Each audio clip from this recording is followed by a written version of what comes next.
Tonight, we're going to be talking about nutrition for secondary prevention. Okay.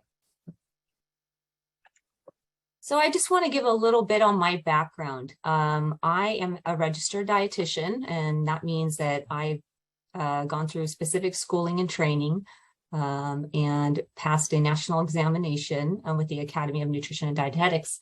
And I've done that for over 20 years of being a registered dietitian.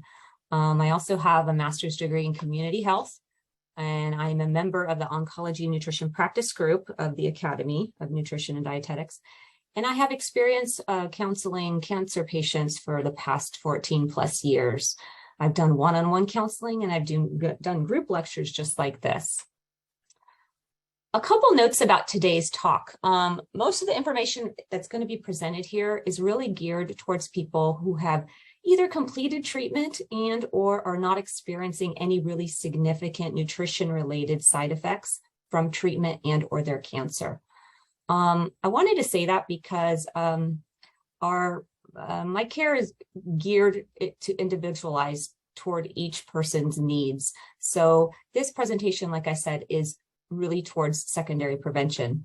Anyone that's actually interested in discussing their own individual needs, if there's any treatment-related side effects and or you're done with treatment and you still have some side effects that are affecting your food intake, your GI system, I'm definitely going to encourage you to make a one-on-one appointment with a registered dietitian, which is me, at the Cancer Center.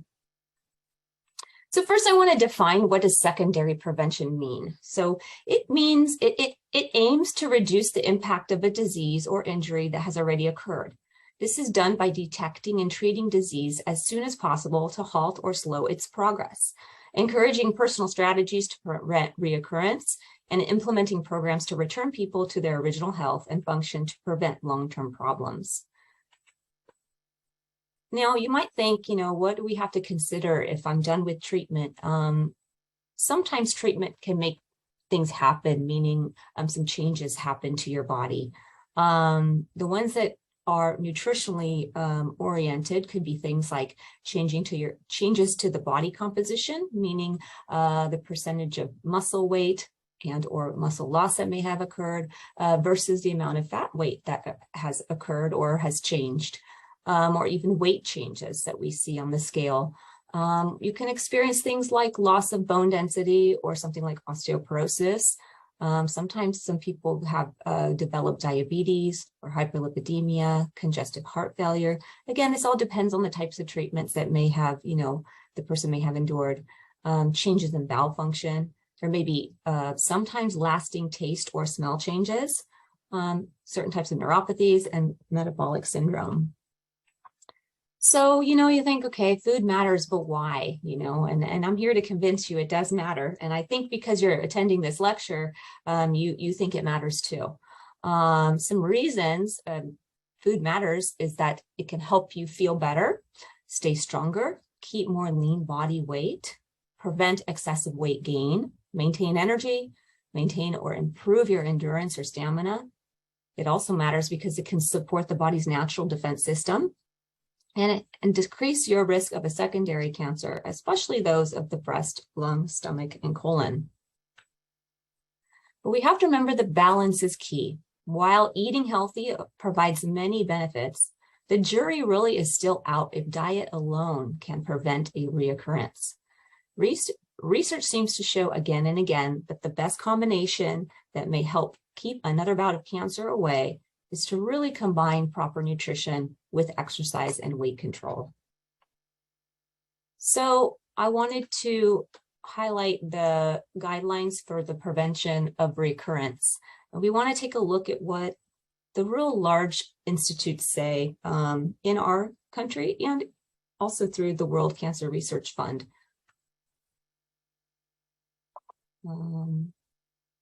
So the AICR, the American Institute for Cancer Research, and the World Health Organization says this about prevention. And these are some key topics that we're going to go into a little more in depth during the course of this lecture. One thing it mentions is trying to be at a healthy weight. The next thing it talks about is being physically active for at least 30 minutes most days of the week.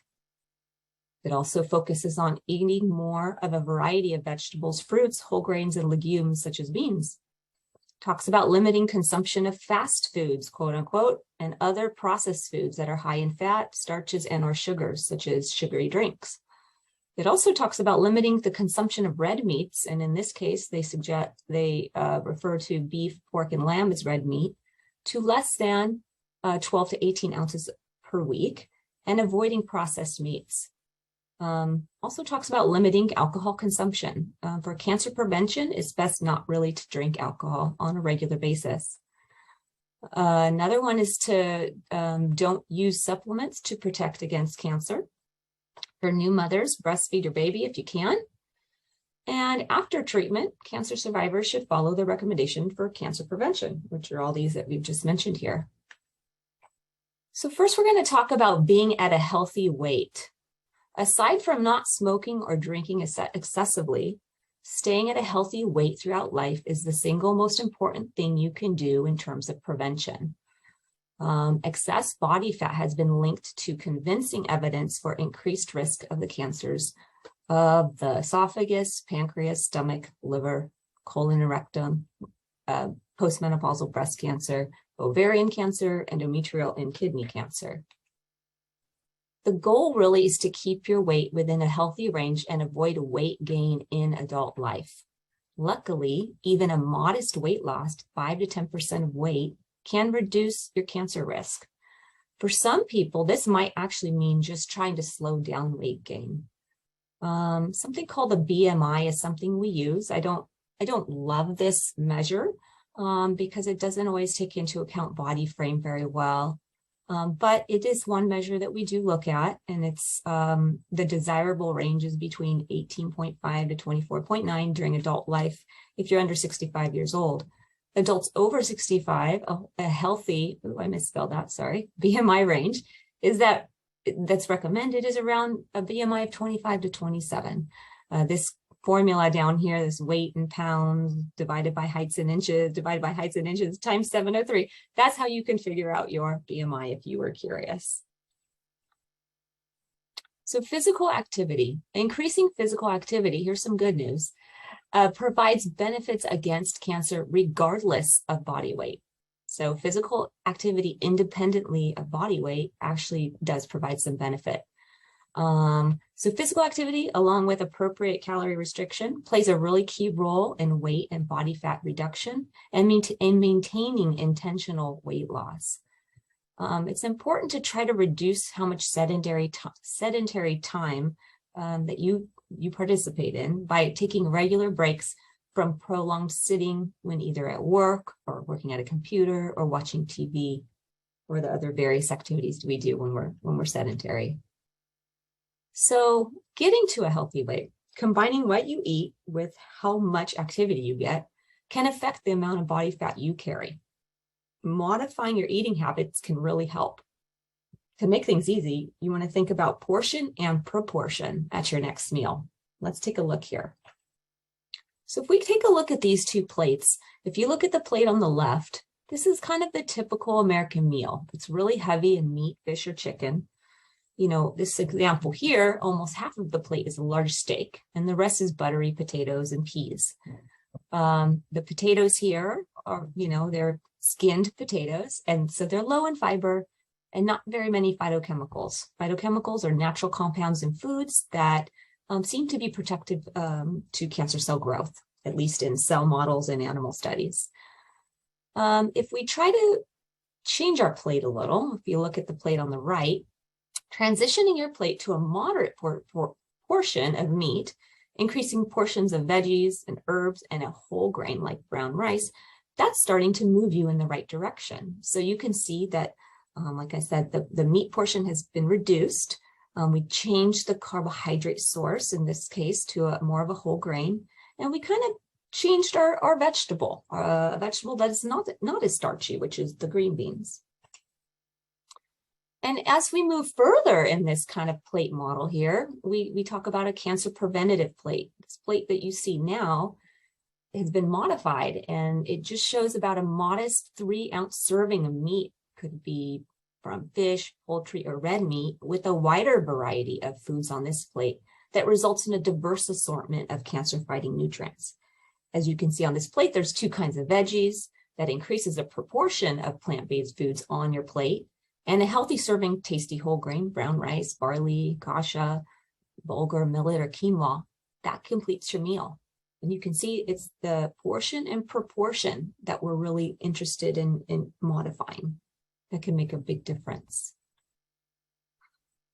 I came up with this spectrum. This is not really anything that you might find anywhere, but I started thinking about what does the large cancer institutes really say about diet, and do they agree? You know, where do they agree on what's the best diet, you know, for cancer prevention? And on the very left side, we know I kind of put fast food or junk food kind of on the very last end, and most research supports to try to avoid that type of eating. And then as we start moving to the right, you know, maybe we're not eating very many fast food items or junk foods, but maybe we're making very lots of choices in the area of highly processed meals that we buy from stores that maybe they come from boxes, and we, you know, add a little water or add a little something to it to make a meal out of it. That's the kind of stuff I think of there. And then we move a little further along the spectrum, and, you know, we hit the meat and potatoes type, which is kind of like the plate I just showed you earlier, which is a high amount of red meat, maybe a heavy amount of butter, whole fat dairy foods, refined grains, and not very many colorful vegetables or fruits.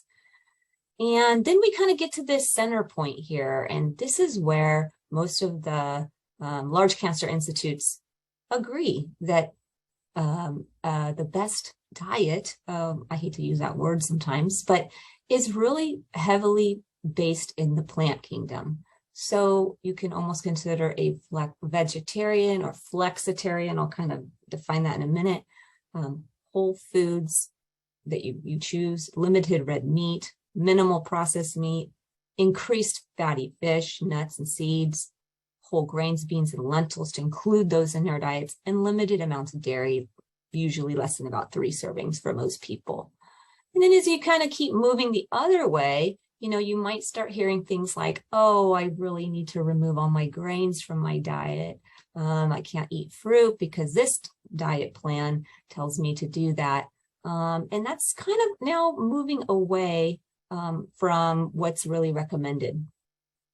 So something like a paleo style, I mean, a very strictly followed paleo style may not be the best, and it's not exactly recommended at this point in time for most cancer prevention types of diets.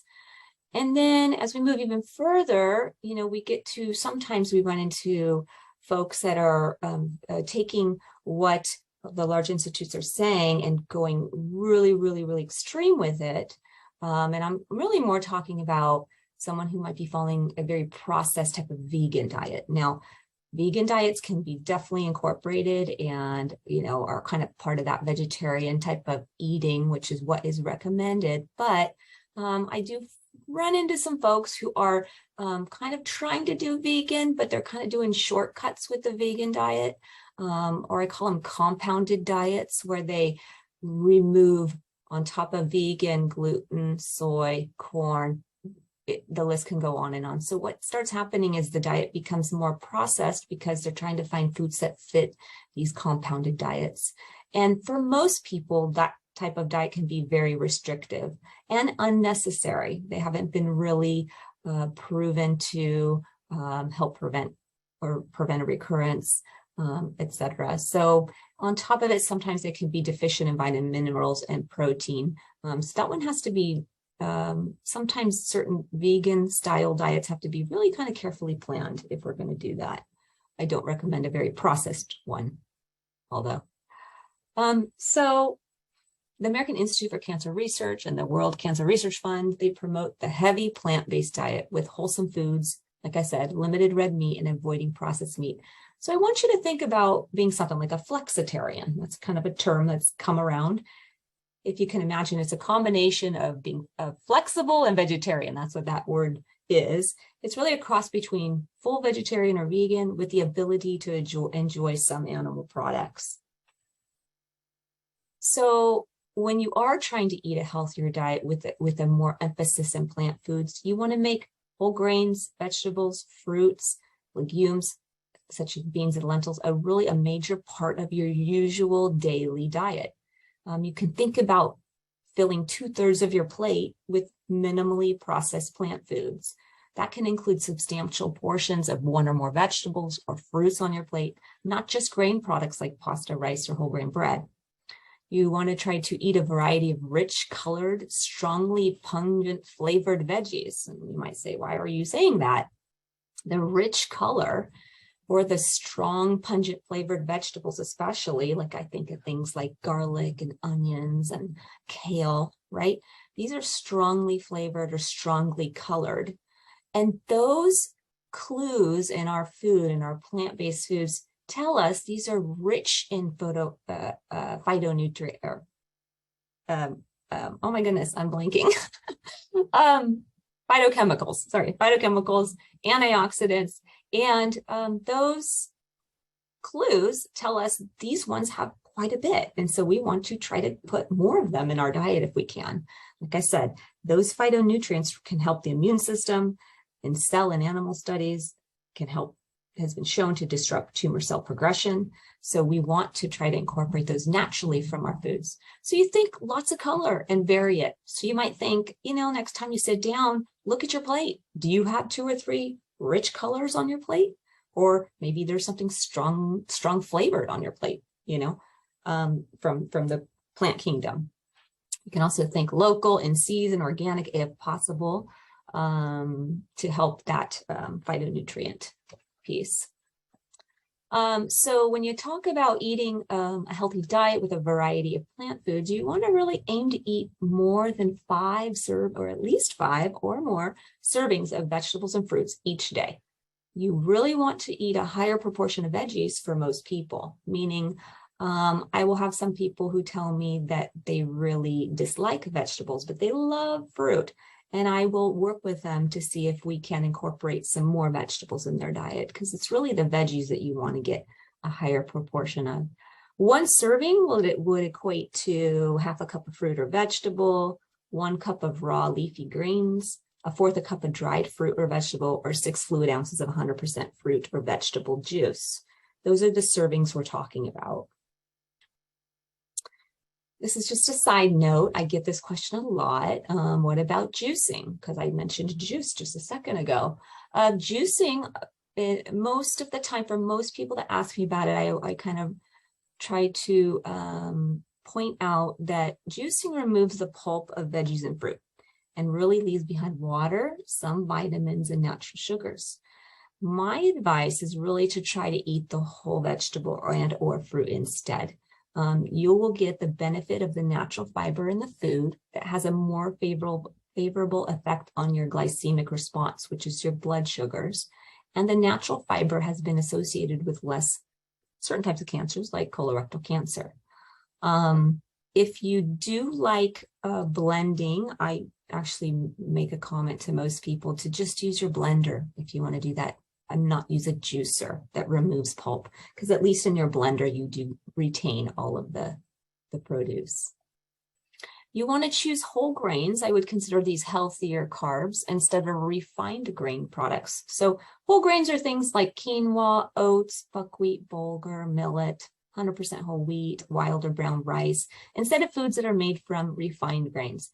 You want to choose a variety of grains. You don't just want to stick to one type only. And I think most cultures have a staple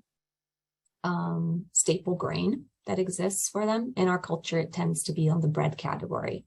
So if you're somebody who has a bagel for breakfast, and then you have a sandwich for lunch on bread, and then there's a roll with your dinner, you're basically getting the same type of grain through the day, which is wheat in that case.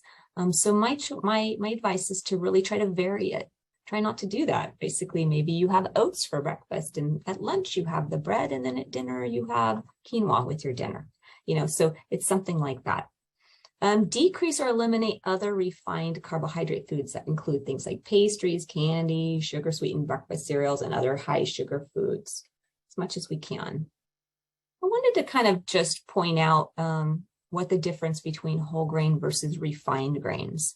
This picture isn't the best, so I apologize for that. Refined grains, we have to remember the one on the right there, they've been refined. That means that they've been milled, which is a process that removes something called the bran and the germ. This gives grains, these refined grains, a finer texture and improves shelf life.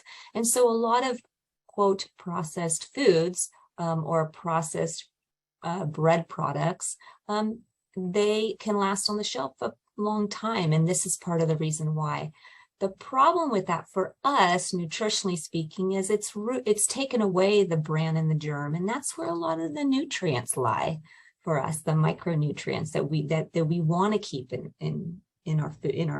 we want to put into our bodies. So that's kind of the difference there. Limiting consumption of red meats, and red meat is considered beef, pork, and lamb, to less than 12 to 18 ounces per week, and that's cooked, mind you, and trying to avoid processed meat. Processed meats that I'm mostly talking about are things like bacon, sausage, luncheon meats, and hot dogs. If you are trying to reduce your consumption of red meats, you could try changing to about 3 to 4 ounces of fish, poultry, or 1 cup of beans or lentils as an alternative. Even natural organic soy foods, tofu, soybean, soy milk are good. I usually say about 2 servings per day max for most people. That's not cut in stone. If you miss red meat, so, do you want to eat it on occasion, maybe at least choose lean cuts, 3-ounce portions. Lean cuts include things like filet mignon, flank steak, sirloin, 100% grass-fed beef. Prepare meat, poultry, and fish by baking, broiling, or poaching rather than frying or charbroiling. Use plenty of herbs and spices for flavoring. So herbs and spices are loaded with phytonutrients. You can include turmeric, ground cloves, cinnamon, oregano, ginger, and garlic. Those all, if you can think about those few spices I just mentioned there and herbs, they all have strong flavor, or they have rich pigments. And that kind of, again, gives us that clue that it's full of phytonutrients. It's also recommended to switch from full fat dairy foods to lower fat versions. I don't usually recommend non-fat cheeses to people. They tend to be made with other ingredients that are also not so good for us. So just limit your portions and maybe choosing varieties of lower fat versions that are naturally low in fat. Things like feta, ricotta, part skim mozzarella, Parmesan, low-fat cottage cheese. If you drink alcoholic beverages, you want to limit your consumption.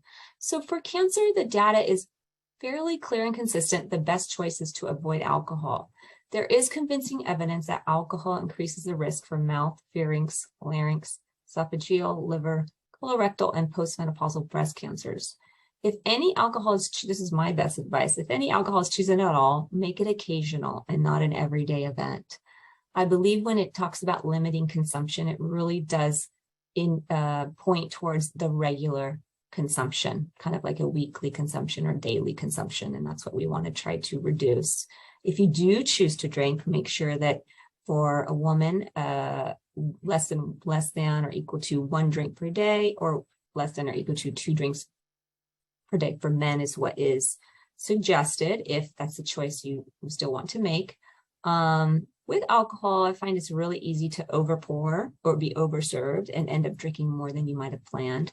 So just to keep in mind, 1 drink of alcohol would be considered a 12-ounce beer, 5 ounces of wine, or a 1.5 ounce of 80 proof liqueur. Don't use supplements to protect against cancer. I get this question often. Most of the large institutes feel and really suggest not to depend on them to protect you. You want to try to aim to meet nutrition needs through diet alone. Research examining the role of vitamin and mineral supplementation in cancer prevention has really failed to consistently demonstrate a benefit. We want data that repeatedly and consistently demonstrates a benefit, and a lot of the research around certain vitamins and minerals just doesn't do that. That's why the suggestion is to not use them to protect against cancer. I do have to make a caveat though. However, sometimes if you are a cancer survivor and you're having difficulty eating, for some people, people in that category might benefit from a general multivitamin mineral supplement. But this is really on a case-by-case basis. And of course, you want to consult with your doctor if that's okay. Some specific supplements with some promise, but not really a magic bullet at this point for primary or secondary prevention, is actually your vitamin D levels. There is some research that's starting to emerge that suggests optimal levels ranging between 30 to 80 nanograms per milliliter. So that would be just something that you would have to get checked. And it seems fairly common to be checked, at least at annual exams. And that one's showing some promise. And then another one is turmeric and curcumin, and omega-3 fats. Once again, not a magic bullet, but they are showing some promise in some areas of prevention. But we just haven't had enough data to, say we should do that right away. So you might be wondering, okay, how do we achieve this healthy diet that I've been talking about here? So I'm going to make some practical tips now. Now I'm going to get into just how do we do this? Now we know that information. Here's some practical tips. You want to plan ahead, make a list of the meals you want for the week and build your grocery list from that. I suggest shopping the perimeter of the store. So you want to spend less time in the interior aisles because that's where a lot of the processed foods tend to live. Shop on a full stomach, i.e. don't go hungry to the store. We really can be tempted much more easily if we're hungry to put those cookies in our cart or your favorite XYZ in our cart that is not maybe the best for you. You can look for staples that are on sale. Maybe you stick to this 5-ingredient rule. If it has more than this, you can't understand what it is, but what those ingredients are, maybe you need to put it back on the shelf.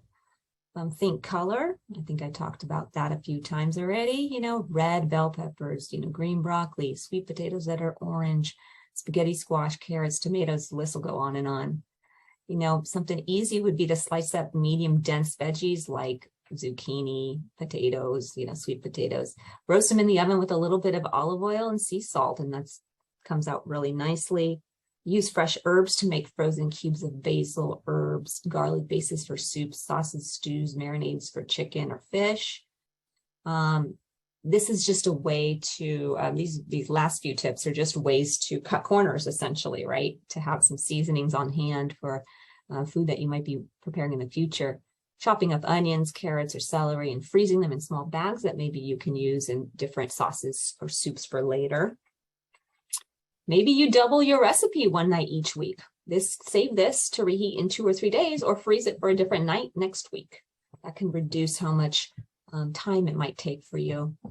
Use clean glass see-through storage containers in your fridge to store leftovers, or cut up veggies or fruits. And I find that if I have a lot of covered up containers and I can't tell what's in them, I don't know. And then they go bad, very quickly, and then I'm a little bummed out because I didn't get to use it.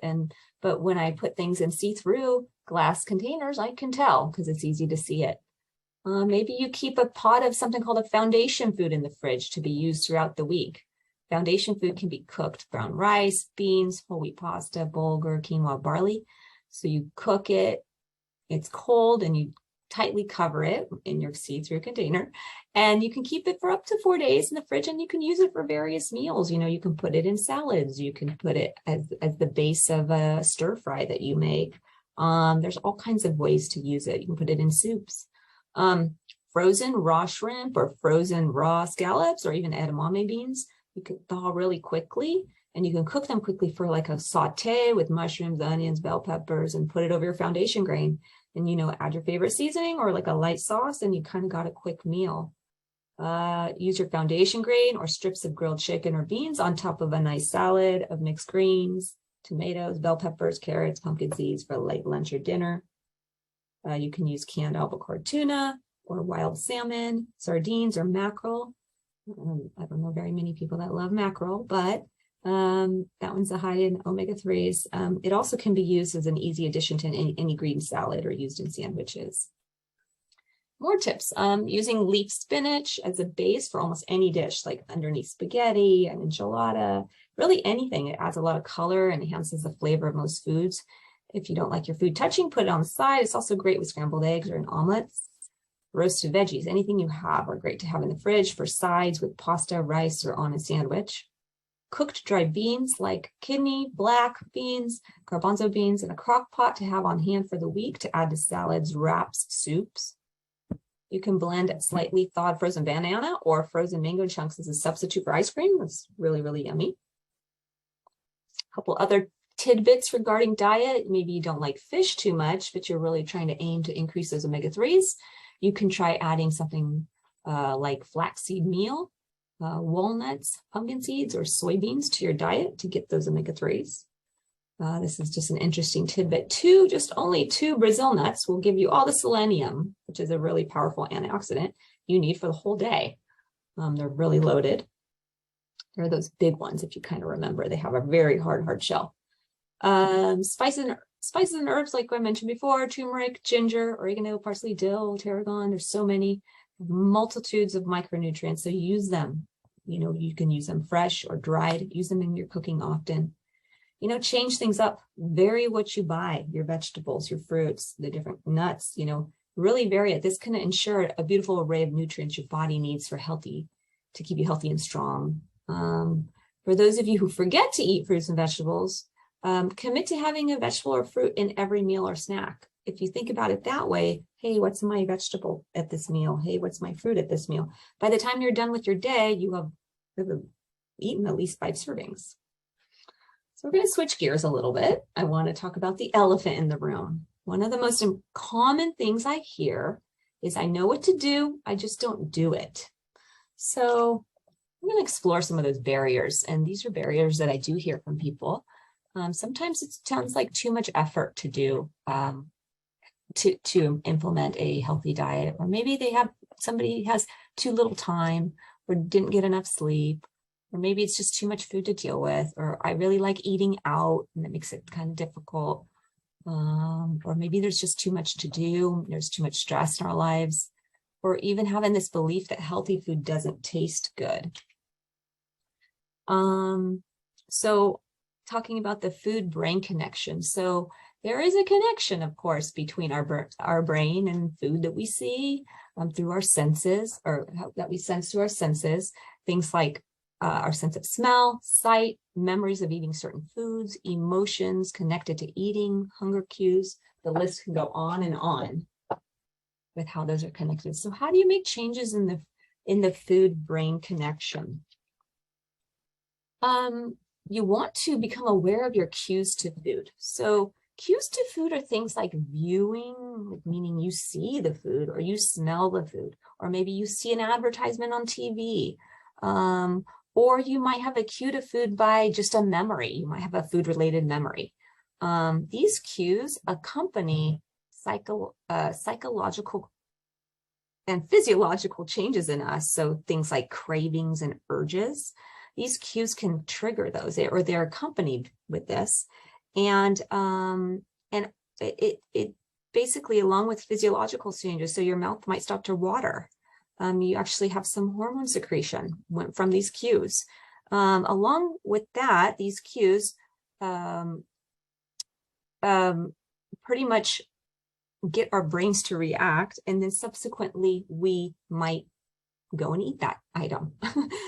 So it affects our feeding behavior. So it's really important to become aware of what those cues to food are for you. You want to try to address stress in your life. I know a lot of people stress eat, and that can be something that needs to be addressed, depending on what your health goals are.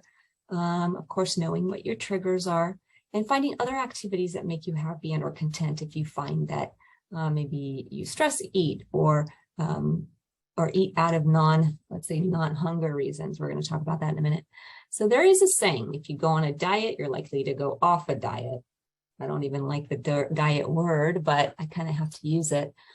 So it's important to talk about the different types of hunger that we feel as humans. We have something called physical hunger, and that's the kind that builds slowly.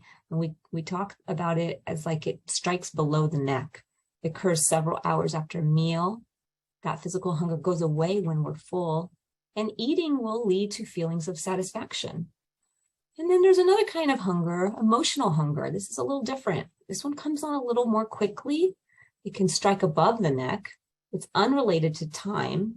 Sometimes it persists despite fullness. And for some people, eating might lead to feelings of guilt or shame. And then there's a third type of hunger, sensory hunger, kind of what we were talking about before. The sight of food, the smell of food, the taste of food, the way the food feels in our mouth, the sound of people eating, or there's noises. These all can trigger. These are different types of hunger, basically.